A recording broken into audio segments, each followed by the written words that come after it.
What's up, everybody? It's Firing here, and I'm back to give you guys a top speed tune. This is gonna be so far the last requested one that one of you guys requested. This is gonna be on the Shelby GT350r. Uh, Honestly, not like absurdly fast, but it's a decent speed. Honestly, it's a 225 tune, so again, not too bad, but not too slow, of course. Um, it's pretty much a standard tune. Um, I don't think anything like aerodynamics will help you out at all if you keep the wing or remove the wing like I did. If it does, it's very small amount of uh, speed you're getting. Like you're not able to affect the downforce on this unless you buy the customizable uh, diffuser on the front and the custom wing on the back. That's probably the only two things you can really mess with. So, uh, with the suspension, it's pretty much the same as it always is, except for this has got a little bit different ride height because the rear is higher than the front. So your ride height is going to be all the way down front and rear. So this one's going to be 75 and 95 because, as before, that's the minimum you can get on the rear for this car.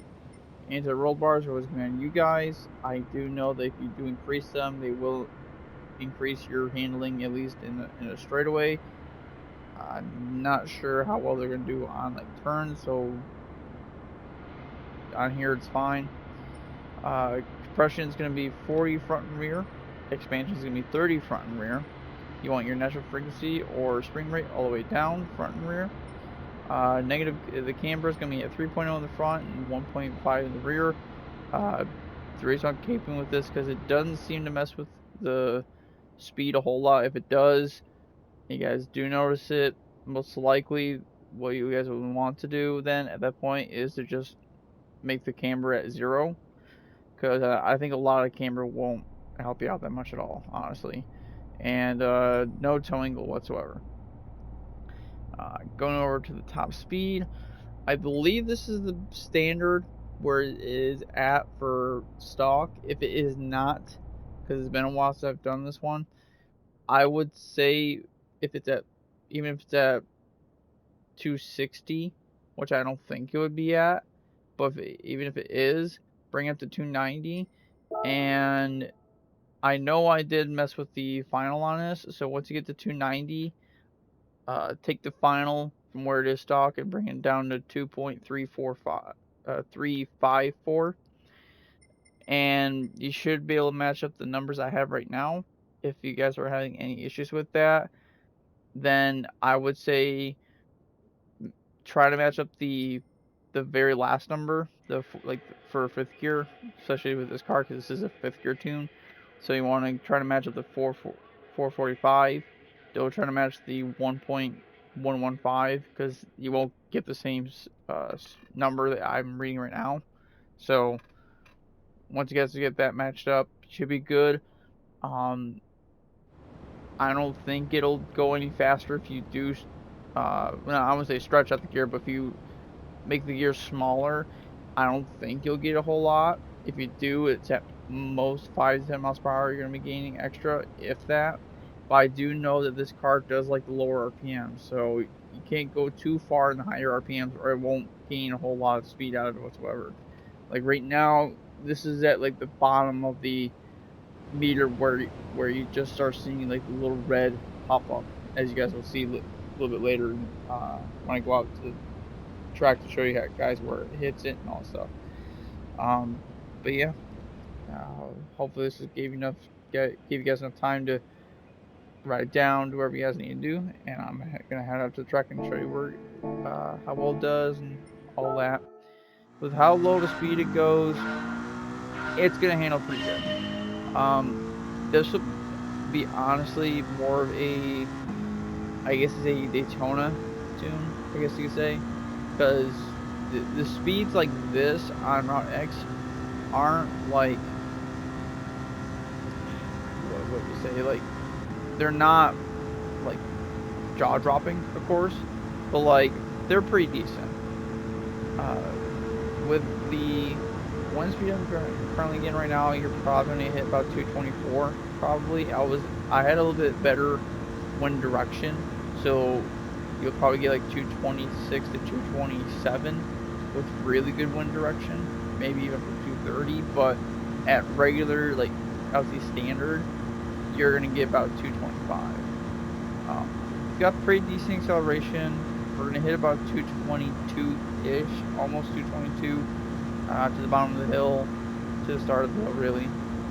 And there's not really a whole lot I can really think of talking right now, honestly. So, like, the only thing that I can think of really right now is if you guys do want this, as I said before, this is more of a Daytona tune. I'm okay with doing tunes like this because I've done other cars like this before where they go like in the 200s and where they all gone in 200 so far, I believe, and I've done some in this type of range. But like I will say this, that the engine swaps that I'm going to be doing, all the tunes for those cars, I will be posting them throughout the weeks because there's a decent amount of them. There's certain cars I'm not going to post because they just don't have the top speed, and some of them are just strictly just for specific types of builds. They're not top speed builds, like the Raptor, or no, not the Raptor, the Tundra. Sorry, the Tundra. That one is just to give you more acceleration on the dirt tracks and all that stuff, and anything like that. I know the Samba Bus and the Beetle, both of those are going to be more like drift tunes, pretty much. I don't think they're going to be built for anything else other than drifting, in my mind. And there's probably a couple other ones that don't have the horsepower to make it up to the 250 mark that I try to go for. Like once they hit 250, I pretty much mark them down so that way I know that they're a good car to run. Because a lot of the cars that can go at least 250 can at least keep up with all the cars that go 270-ish. Anything that's above 270, like I would say 273, 274, which is where the GTR Nismo and the Adventure goes. If it goes any faster than those, then most likely you're going to have a hard time keeping up with them. As you can see here, as I said before, I'm hitting 224 because of the wind direction right now. If I was getting better wind direction, I'd be hitting 225, maybe 226, 27. But yeah, that's pretty much just going to be about it for the video.